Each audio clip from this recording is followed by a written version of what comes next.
The Story of a Fierce Bad Rabbit.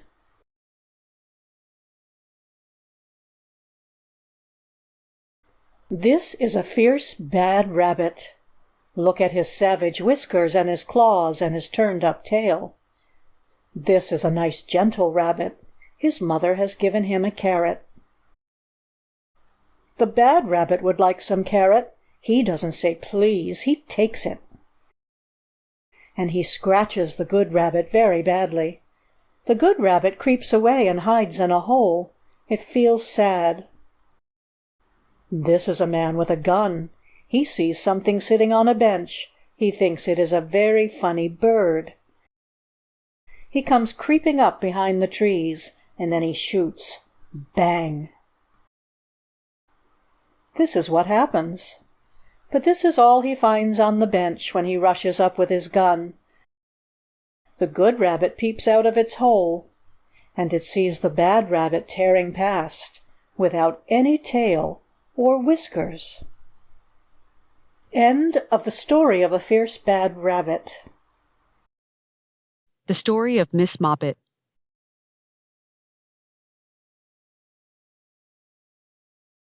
This is a pussy called Miss Moppet. She thinks she has heard a mouse. This is the mouse peeping out behind the cupboard and making fun of Miss Moppet. He is not afraid of a kitten. This is Miss Moppet jumping just too late. She misses the mouse and hits her own head. She thinks it is a very hard cupboard.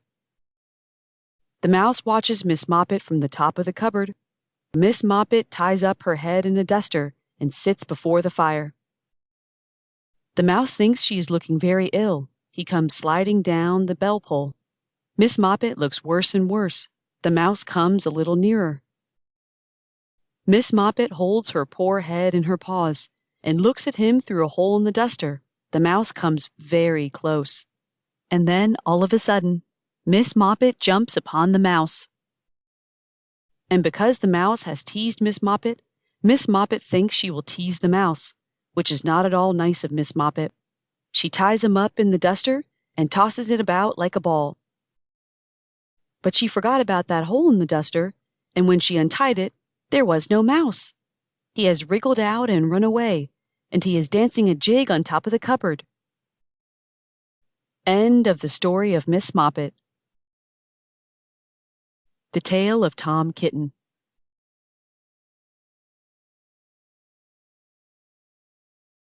Once upon a time, there were 3 little kittens, and their names were Mittens, Tom Kitten, and Moppet. They had dear little fur coats of their own, and they tumbled about the doorstep and played in the dust. But one day, their mother, Mrs. Tabitha Twitchit, expected friends to tea, so she fetched the kittens indoors to wash and dress them before the fine company arrived. First, she scrubbed their faces. This one is Moppet. Then she brushed their fur. This one is Mittens. Then she combed their tails and whiskers. This is Tom Kitten. Tom was very naughty, and he scratched.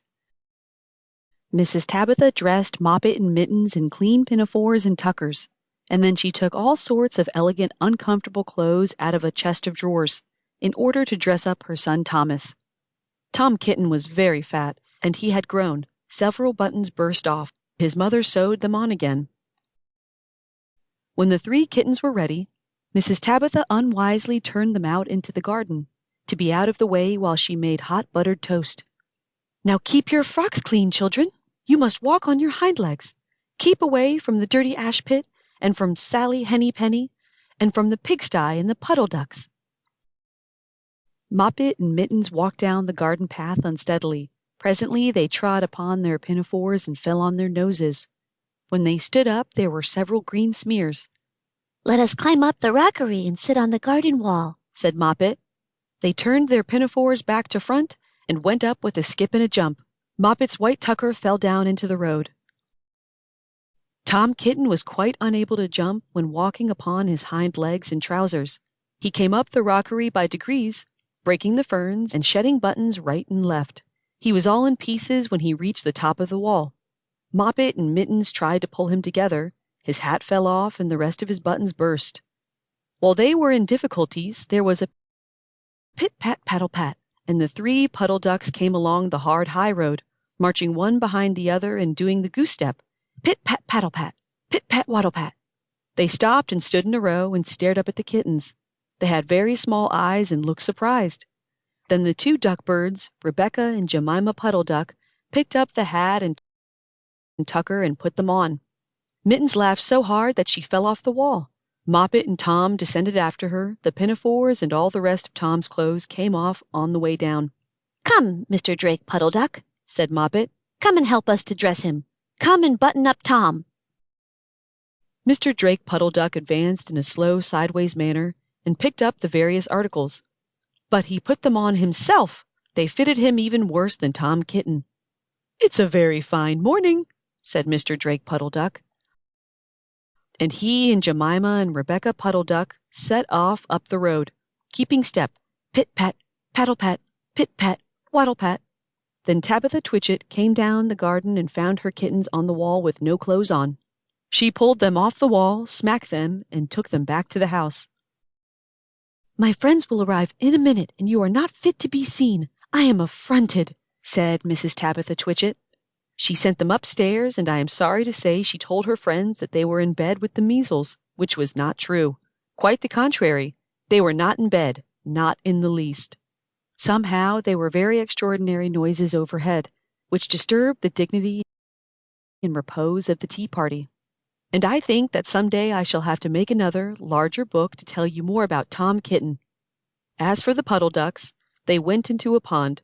The clothes all came off directly, because there were no buttons, and Mr. Drake Puddle Duck and Jemima and Rebecca have been looking for them ever since. End of the Tale of Tom Kitten. The Tale of Jemima Puddle Duck.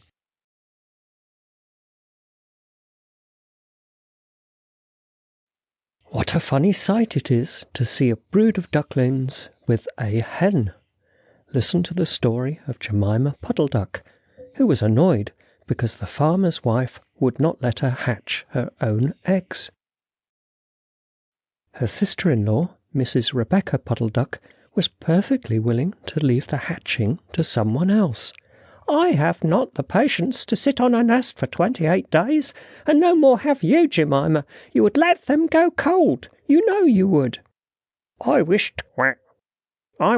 to hatch my own eggs. I will hatch them all by myself," quacked Jemima Puddle Duck. She tried to hide her eggs, but they were always found and carried off. Jemima Puddle Duck became quite desperate.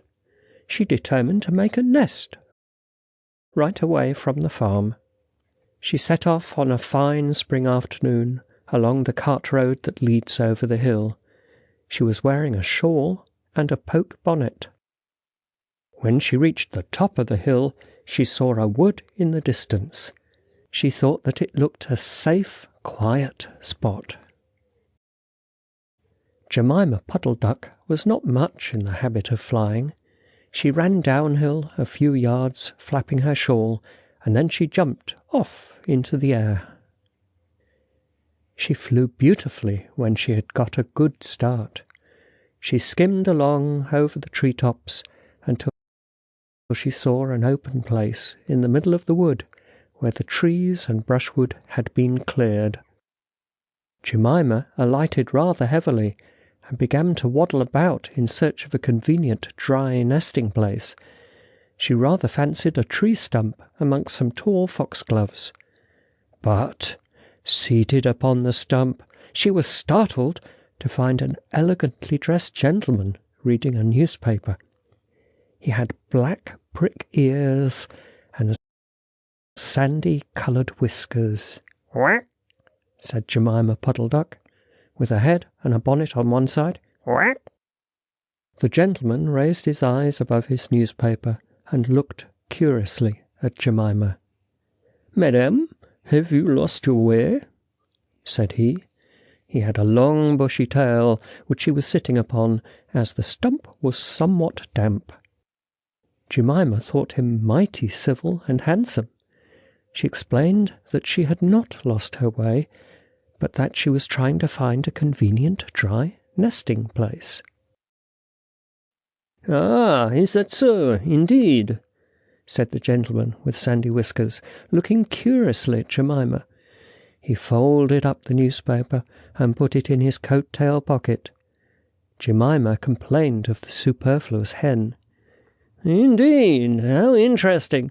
I wish I could meet with that fowl. I would teach it to mind its own business. But as to a nest, there is no difficulty. I have a sackful of feathers in my woodshed. No, my dear madam, you'll be in nobody's way. You may sit here as long as you like," said the bushy, long-tailed gentleman. He led the way to a very retired, dismal-looking house amongst the foxgloves. It was built of faggots and turf, and there were 2 broken pails, one on top of another, by way of a chimney. "This is my summer residence. You would not find my winter house so convenient," said the hospitable gentleman. There was a tumble-down shed at the back of the house, made of old soap-boxes. The gentleman opened the door and showed Jemima in. The shed was almost quite full of feathers. It was almost suffocating, but it was comfortable and very soft. Jemima Puddle Duck was rather surprised to find such a vast quantity of feathers, but it was very comfortable, and she made a nest without any trouble at all. When she came out, the sandy-whiskered gentleman was sitting on a log reading the newspaper. At least he had it spread out, but he was looking over the top of it. He was so polite that he seemed almost sorry to let Jemima go home for the night. He promised to take great care of her nest until she came back again next day. He said he loved eggs and ducklings. He should be proud to see a fine nestful in his woodshed. Jemima Puddle Duck came every afternoon. She laid 9 eggs in the nest. They were greeny white and very large. The foxy gentleman admired them immensely. He used to turn them over and count them when Jemima was not there. At last Jemima told him that she intended to begin to sit the next day. "And I will bring a bag of corn with me, so that I need never leave my nest until the eggs are hatched. They might catch cold," said the conscientious Jemima. "Madam, I beg you not to trouble yourself with a bag. I will provide oats. But before you commence with your tedious sitting, I intend to give you a treat. Let us have a dinner party all to ourselves. May I ask you to bring up some herbs from the farm garden to make a savoury omelette? Sage and thyme, and mint, and 2 onions, and some parsley. I'll provide lard for the omelette," said the hospitable gentleman with sandy whiskers. Jemima Puddle Duck was a simpleton. Not even the mention of sage and onions made her suspicious. She went round the farm garden, nibbling off snippets of all the different sorts of herbs that are used for stuffing roast duck. And she waddled into the kitchen and got 2 onions out of a basket. The collie dog Kep met her coming out. "What are you doing with those onions? Where do you go every afternoon by yourself, Jemima Puddle Duck?" Jemima was rather in awe of the collie. She told him the whole story. The collie listened, with his wise head on one side. He grinned when she described the polite gentleman with sandy whiskers. He asked several questions about the wood and about the exact position of the house and shed. Then he went out and trotted down the village. He went to look for 2 foxhound puppies who were out at walk with the butcher. Jemima Puddle Duck went up the cart road for the last time on a sunny afternoon. She was rather burdened with bunches of herbs and 2 onions in a bag.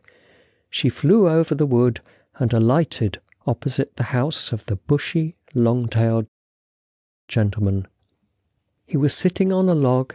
He sniffed the air and kept glancing uneasily round the wood.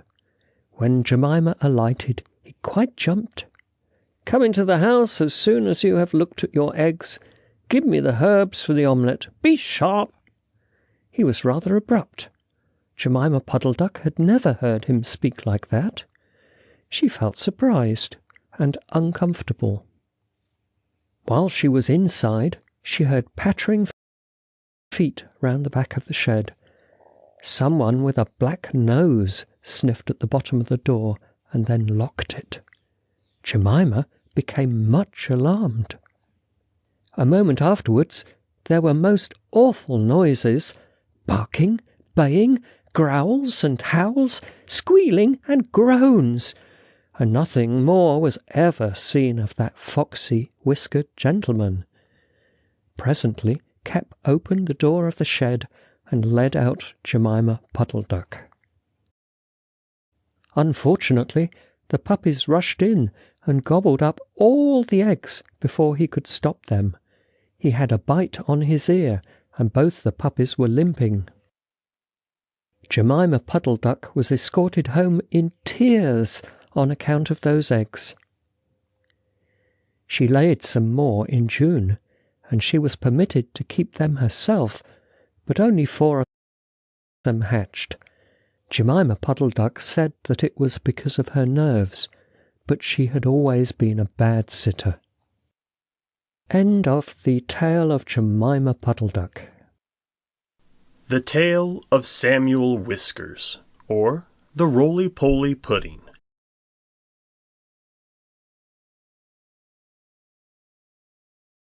Once upon a time, there was an old cat called Mrs. Tabitha Twitchit, who was an anxious parent. She used to lose her kittens continually, and whenever they were lost, they were always in mischief. On baking day, she determined to shut them up in a cupboard.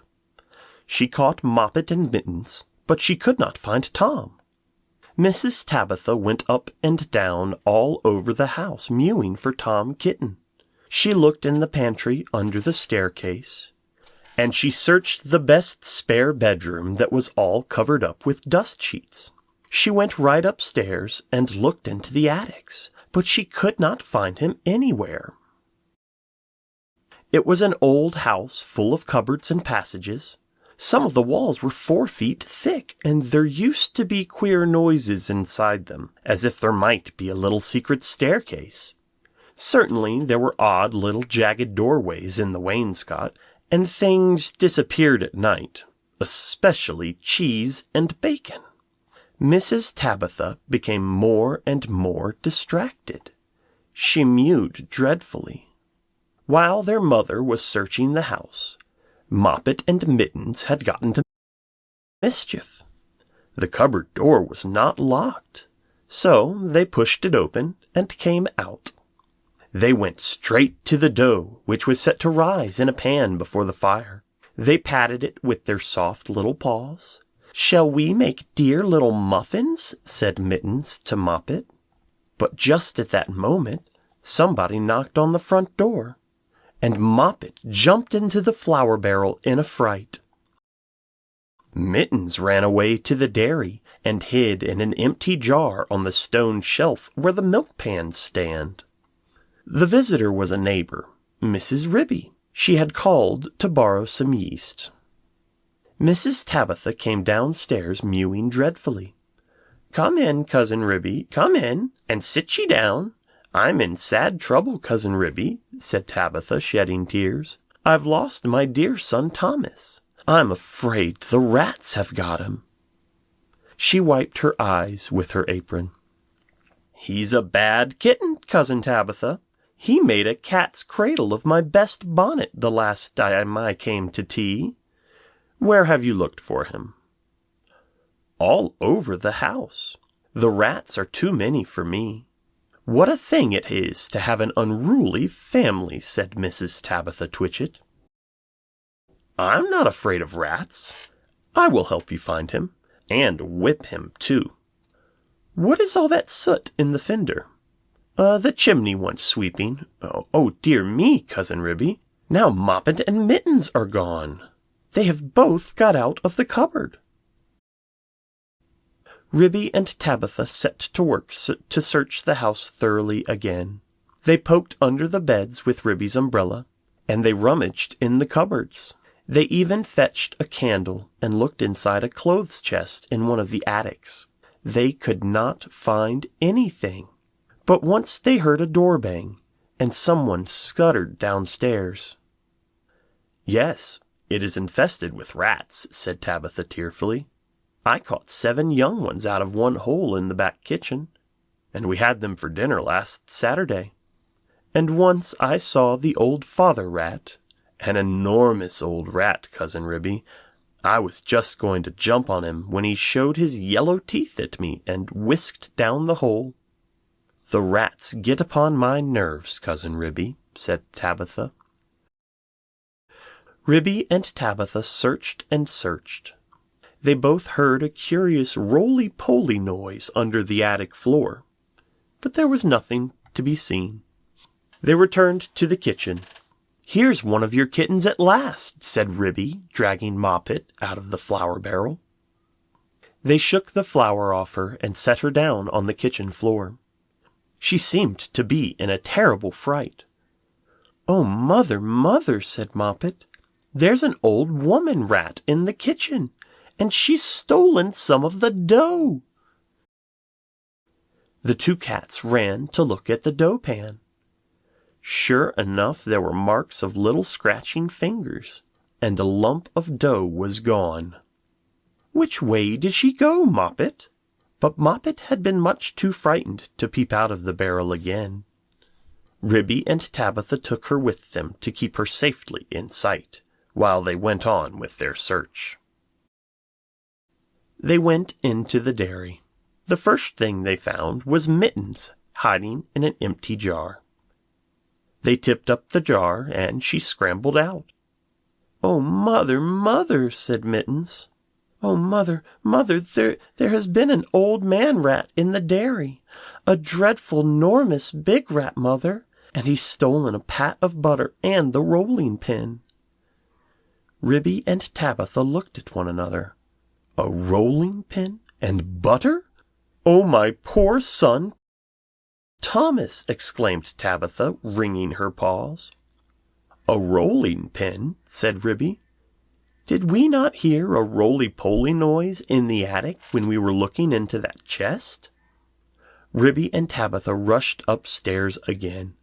Sure enough, the roly-poly noise was still going on quite distinctly under the attic floor. "This is serious, Cousin Tabitha," said Ribby. "We must send for John Joyner at once, with a saw." Now this is what had been happening to Tom Kitten, and it shows how very unwise it is to go up a chimney in a very old house, where a person does not know his way, and where there are enormous rats. Tom Kitten did not want to be shut up in a cupboard. When he saw that his mother was going to bake, he determined to hide.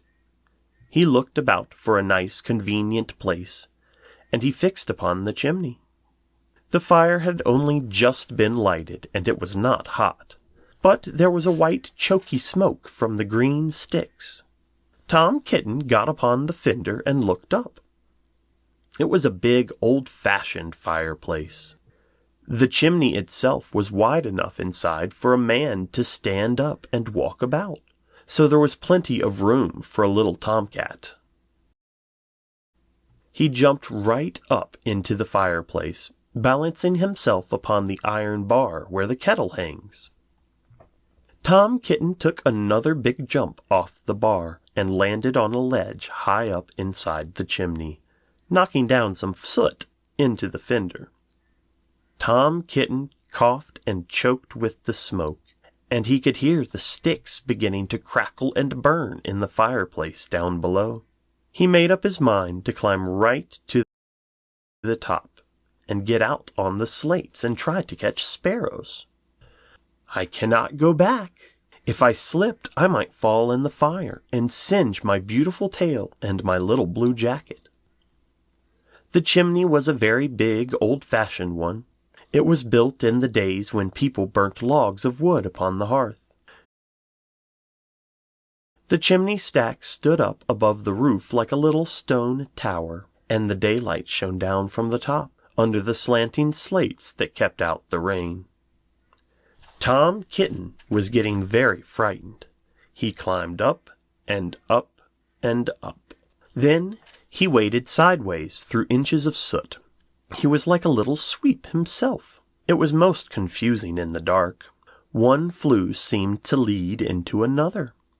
There was less smoke, but Tom Kitten felt quite lost. He scrambled up and up. But before he reached the chimney top, he came to a place where somebody had loosened a stone in the wall. There were some mutton bones lying about. "This seems funny," said Tom Kitten. "Who has been gnawing bones up here in the chimney? I wish I had never come. And what a funny smell! It is something like mouse, only dreadfully strong. Oh, it makes me sneeze," said Tom Kitten.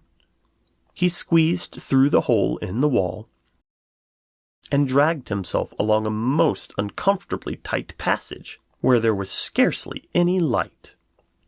He groped his way carefully for several yards. He was at the back of the skirting board in the attic.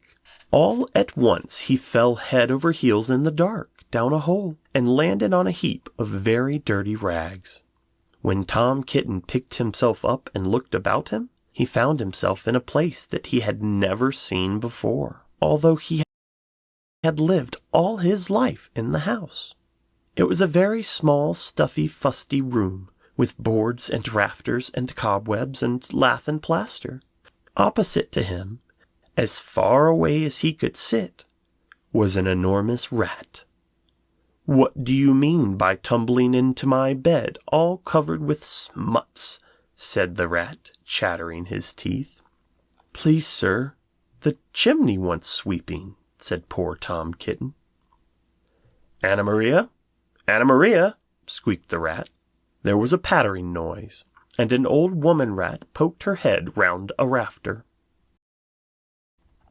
All in a minute she rushed upon Tom Kitten, and before he knew what was happening, his coat was pulled off and he was rolled up in a bundle and tied with string in very hard knots.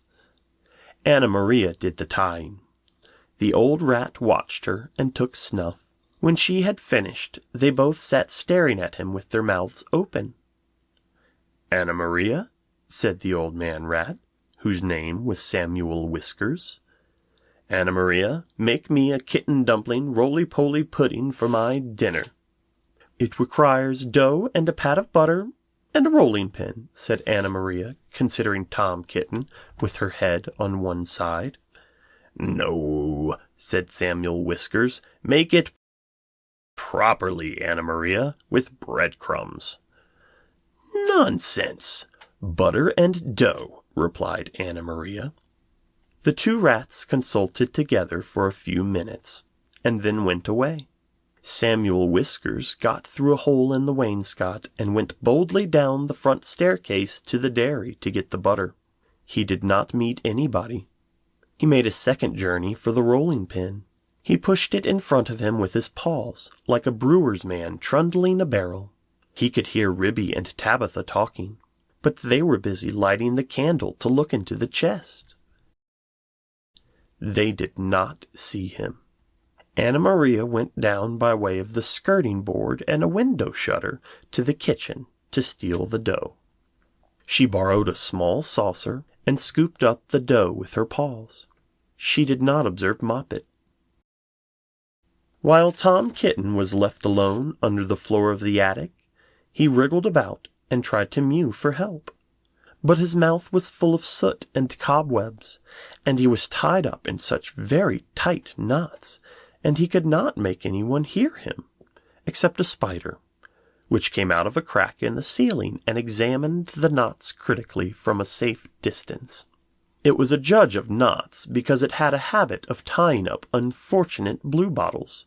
It did not offer to assist him. Tom Kitten wriggled and squirmed until he was quite exhausted. Presently the rats came back and set to work to make him into a dumpling. First they smeared him with butter, and then they rolled him in the dough. "Will not the string be very indigestible, Anna Maria?" inquired Samuel Whiskers. Anna Maria said she thought it was of no consequence, but she wished that Tom Kitten would hold his head still, as it disarranged the pastry. She laid hold of his ears. Tom Kitten bit and spat and mewed and wriggled, and the rolling pin went roly-poly roly, roly-poly roly. The rats each held an end. "His tail is sticking out. You did not fetch enough dough, Anna Maria." "I fetched as much as I could carry," replied Anna Maria. "I do not think," said Samuel Whiskers, pausing to take a look at Tom Kitten, "I do not think it will be a good pudding. It smells sooty." Anna Maria was about to argue the point, when all at once there began to be other sounds up above. The rasping noise of a saw, and the noise of a little dog, scratching and yelping. The rats dropped the rolling pin and listened attentively. "We are discovered and interrupted, Anna Maria. Let us collect our property, and other people's, and depart at once. I fear that we shall be obliged to leave this pudding." "But I am persuaded that the knots would have proved indigestible, whatever you may have urged to the contrary.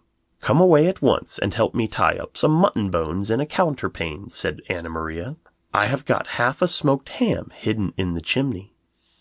So it happened that by the time John Joiner had got the plank up, there was nobody under the floor except the rolling pin and Tom Kitten in a very dirty dumpling. But there was a strong smell of rats, and John Joiner spent the rest of the morning sniffing and whining and wagging his tail, and going round and round with his head in the hole like a gimlet. Then he nailed the plank down again and put his tools in his bag and came downstairs. The cat family had quite recovered. They invited him to stay to dinner. The dumpling had been peeled off Tom Kitten and made separately into a bag pudding, with currants in it to hide the smut. They had been obliged to put Tom Kitten into a hot bath to get the butter off. John Joiner smelt the pudding, but he regretted that he had not time to stay to dinner, because he had just finished making a wheelbarrow for Miss Potter, and she had ordered 2 hen coops. And when I was going to the post late in the afternoon, I looked up the lane from the corner, and I saw Mr. Samuel Whiskers and his wife on the run, with big bundles on a little wheelbarrow, which looked very like mine. They were just turning in at the gate to the barn of Farmer Potatoes. Samuel Whiskers was puffing and out of breath. Anna Maria was still arguing in shrill tones. She seemed to know her way, and she seemed to have a quantity of luggage. I am sure I never gave her leave to borrow my wheelbarrow. They went into the barn and hauled their parcels with a bit of string to the top of the haymow. After that, there were no more rats for a long time at Tabitha Twitchit's. As for Farmer Potatoes, he has been driven nearly distracted. There are rats and rats and rats in his barn. They eat up the chicken food, and steal the oats and bran, and make holes in the meal bags. And they are all descended from Mr. and Mrs. Samuel Whiskers, children and grandchildren and great-great-grandchildren. There is no end to them. Moppet and Mittens have grown up into very good rat-catchers. They go out rat-catching in the village, and they find plenty of employment. They charge so much a dozen, and earn their living very comfortably. They hang up the rats' tails in a row on the barn door, to show how many they have caught. Dozens and dozens of them. But Tom Kitten has always been afraid of a rat. He never durst face anything that is bigger than a mouse. End of the Tale of Samuel Whiskers, or the Roly-Poly Pudding, by Beatrix Potter.